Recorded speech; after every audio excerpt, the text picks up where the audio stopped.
From Red and Blue all the way up to Scarlet and Violet, there have been thousands of different battles in the Pokemon franchise, and it should come as no surprise that some are much easier than others. And even though Pokemon is more or less a game intended for children, there are still loads of difficult battles that even grown adults can struggle with. And so today, I'm going to be counting down the top 10 most difficult battles in Pokemon history.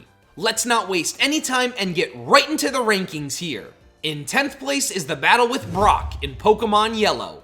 Now I think we all know this iconic battle here with Brock. This was more than likely the first ever gym battle that you took part in to begin your Pokemon journey. And under most circumstances, this battle is actually pretty easy, especially if you pick Bulbasaur or Squirtle. But for this entry, we are only counting the battle against Brock in Pokemon Yellow. And if you've never played Pokemon Yellow, the whole gimmick of that game is that it is loosely based on the original anime series. So that means instead of getting a traditional Kanto starter, you just get a Pikachu. And seeing how Brock's Pokemon are part ground type, I'm sure you can see why this battle is challenging. So you're really just stuck using Tail Whip and Quick Attack. And unless you grind Pikachu up to level 30, then the brute force strategy won't work. Especially against Brock's Onix, who not only has sky-high defenses, but also has the move Bind, which is very OP in Gen 1 standards. So under common circumstances, this battle is incredibly tough, but it only ranks as number 10 on this list because there are a couple of ways that you can make this battle a lot easier. First, you can catch a Mankey on Route 3, and it does learn Low Kick at level 9, and then this essentially becomes a free win button against Brock. Alternatively, you can also find a Nidoran, and it learns Double Kick at level 12. But still, for most normal playthroughs of Pokemon Yellow, it is nearly an impossible battle if you go in with only your starter Pikachu. In 9th place is the battle with your rival on Route 110 in Pokemon Emerald. This battle is just brutal. Just like the previous entry, it occurs early on into a playthrough of Emerald, so you don't have a ton of options as far as team building up until that point. This battle also occurs after a decently long stretch of trainer battles, and your rival is even pretty deep into the tall grass, so that means there's a good chance you could end up not being fully healthy for this matchup. But then the battle itself is just brutal. Regardless of what starter Pokemon you selected, Mayor Brendan will always have a base Grass Fire Water trio of Mons, so they're obviously going to have a very balanced team, with their starter Pokemon reaching upwards of level 20. And seeing as your Mons will likely be around the 17 or 18 range, this battle will certainly be hard. This battle is exceptionally challenging if you chose Torchic as your starter, because Mayor Brendan will actually have two different water types you'll have to face off with, in Lombre and Marshtomp. And Marshtomp is the first Hoenn starter that gets access to its signature move Mudshot, which will more than likely two-shot any grounded Pokemon up until that point in the game. Now this battle is actually a speedrunner's worst nightmare, as it is actually the crux of many playthroughs for the speedsters. If even the slightest thing goes wrong during this battle, their entire playthrough is cooked and they will most likely have to start all over. I know for me, this battle would always give me fits as a kid. I was one of those Pokemon players that would only use their starters on playthroughs, so I got destroyed by May's incredible synergy and her OP starter. In 8th place, we have the battle with Sabrina in Pokemon Red, Blue, and Yellow. I think we should begin this entry by discussing how insanely overpowered the Psychic type was in Generation 1. The Psychic type basically had no real counters because 1. This was before the Dark typing existed. 2. Due to a Gen 1 glitch, the Ghost type was actually weak to Psychic instead of being strong against it. And 3. The Bug type was still strong against it, but all the Bug Pokemon themselves were all awful. So in short, the Psychic type was basically as OP as it gets. But okay, back to the battle with Sabrina. So when we look at her Red and Blue team, it is absolutely juiced with power and speed alike. Mr. Mime and Venomoth were great as support Pokemon by being able to set up Light Screen and use the powder moves against you. And really, this battle more or less comes down to that OP Alakazam, that in all honesty can do just about everything. It hits like a truck with its stab-boosted Psybeam attack, but it can also set up a Reflect to protect against its weak physical defense. And then of course, it also has Recover to patch itself up in battle. But she might be even tougher in battle in Pokemon Yellow. In this game, she drops Mr. Mime and Venomoth and goes all in on the Abra line. And this time around, all her Pokemon are the even level 50. So she trades out an extra Pokemon to have her Mons be even higher leveled and much more challenging. In 7th place, we've got the battle with Ultra Necrozma in Ultra Sun and Ultra Moon. Now here we go with our only non-trainer battle on today's list. Ultra Necrozma is honestly Pokemon's greatest single RPG super boss it has ever created. It certainly eclipses the prominence Mewtwo had in the Kanto games, and this may be in large part thanks to power creep. But Ultra Necrozma also has some serious plot armor helping it out too. So first things first, Ultra Necrozma is level 60, and during that part of the Ultra games, your Pokemon will more than likely be at least 5 levels weaker than it. But then when we take a look at Necrozma's stats, it has a whopping 754 base stat total. But Necrozma also does the Totem Aura boost, which of course raises every single one of its stats by +1. Oh, but we are not done yet. Ultra Necrozma also has the unique ability Neuroforce, which powers up moves that are super effective. However, you can kind of cheese this battle by using a Pokemon like Zoroark. If you use its illusion ability to turn it into a fighting type, it will just spam Photon Geyser even after it doesn't work. But most players aren't going to use or even know about this niche strategy, so under normal circumstances, players will greatly struggle with this battle and likely have to retry it multiple times. In 6th place is the battle with Whitney from Pokemon Gold, Silver, and Crystal. Now I think we all know about Whitney. She is one of the main reasons for 90s kids' depression. She is also solely responsible for millions of smashed Game Boys. Now let's talk about what makes this battle with Whitney so tough. And yep, it's all cause of that Miltank. I mean, Whitney also has a Clefairy, but that thing shouldn't give you any trouble. But the same certainly can't be said for Miltank. Seeing as Whitney is only the 3rd gym leader in Johto, Miltank is incredibly strong for that part of the game. And for this stretch of the games, your options as far as team building are very limited. And since Miltank doesn't evolve, it's obviously going to have pretty strong stats, especially with respect to its speed and physical defense. But it's Miltank's moveset that really makes it a monster in battle. It's got Stomp, Milk Drink, Attract, and of course, Rollout. We all know that Rollout can snowball into doing massive damage and can sweep through the player's team. Miltank also has Attract, which can be infuriating on its own. So yeah, it is incredibly brutal and very understandable as to why Whitney is one of the most notorious gym leaders in Pokemon history. While her difficulty was dropped a bit in the remakes, there's really no easy way to handle her in the original Johto games.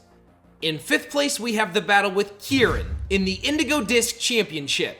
Now what makes this battle challenging and also one of the most unique on this whole list is that it is actually a double battle, and your Scarlet or Violet in-game team will more than likely be adapted to taking part in normal single battles. Then when we actually take a look into his team, it is a very scary team and it is certainly tailor-made for double battles. I mean honestly, most of these team members are VGC ready competitive Pokemon. Like you could take this team to a tournament and probably do pretty well. I think we all know just how insanely OP Incineroar is when it comes to the VGC format, and of course his even comes equipped with Intimidate and Fake Out too. Similarly, he also has a Grimmsnarl that will look to set up prankster boosted screens to ensure that some of his hardest hitting Pokemon can last. Kieran also has a Porygon Z that can be sneaky dangerous if you take it too lightly.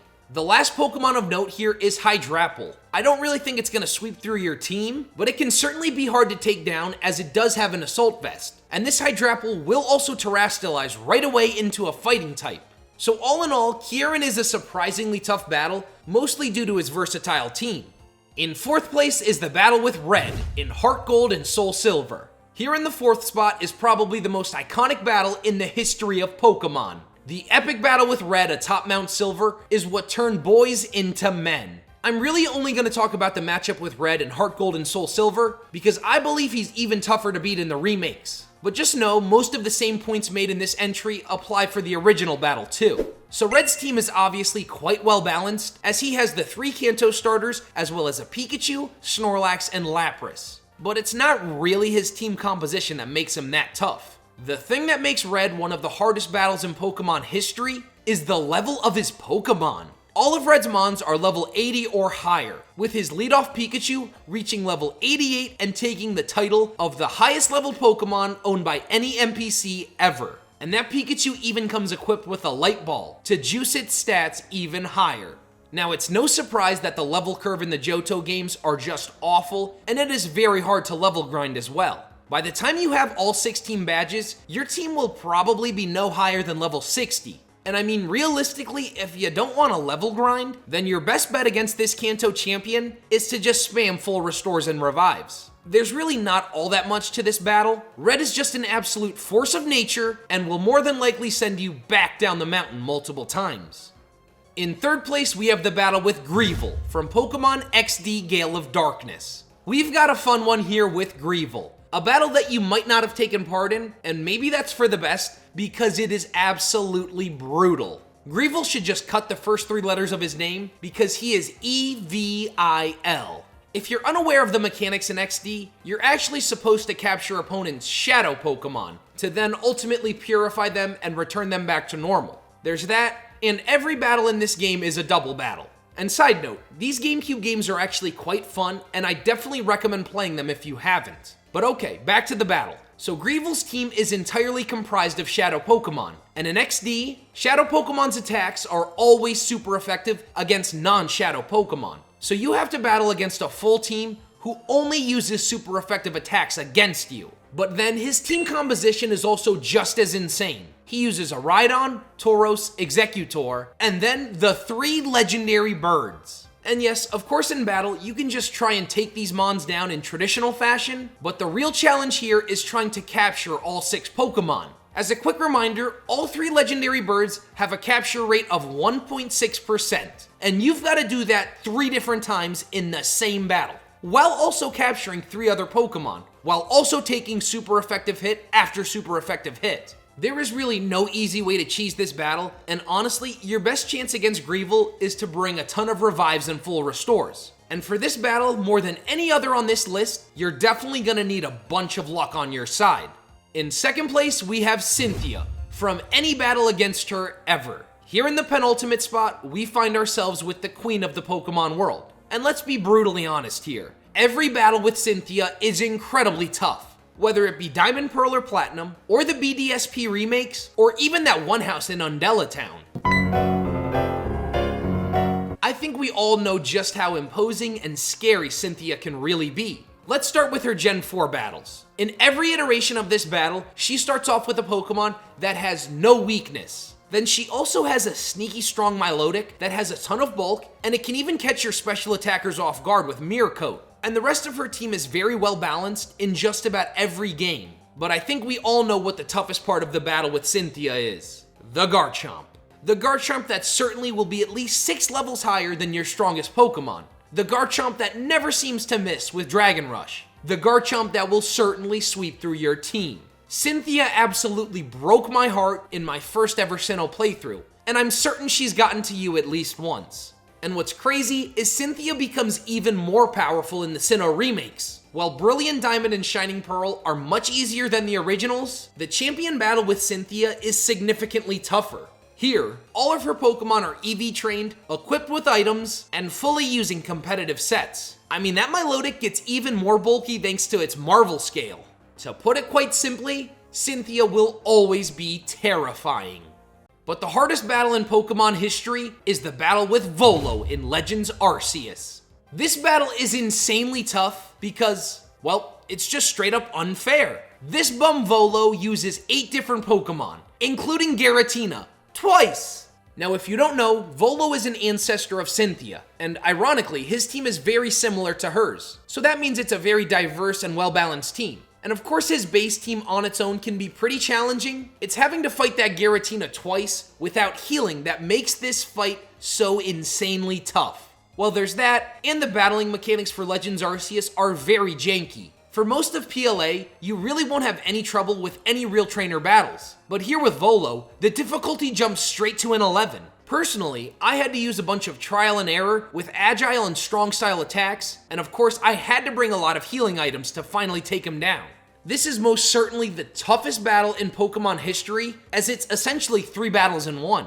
And there really is no easy way to win this one. It doesn't matter what level your mons are, it doesn't matter who your mons are. You are going to struggle, and you are certainly going to lose at least once. I know personally I hate Volo, but I respected Legends Arceus for bringing a very tough challenge back into the Pokemon franchise.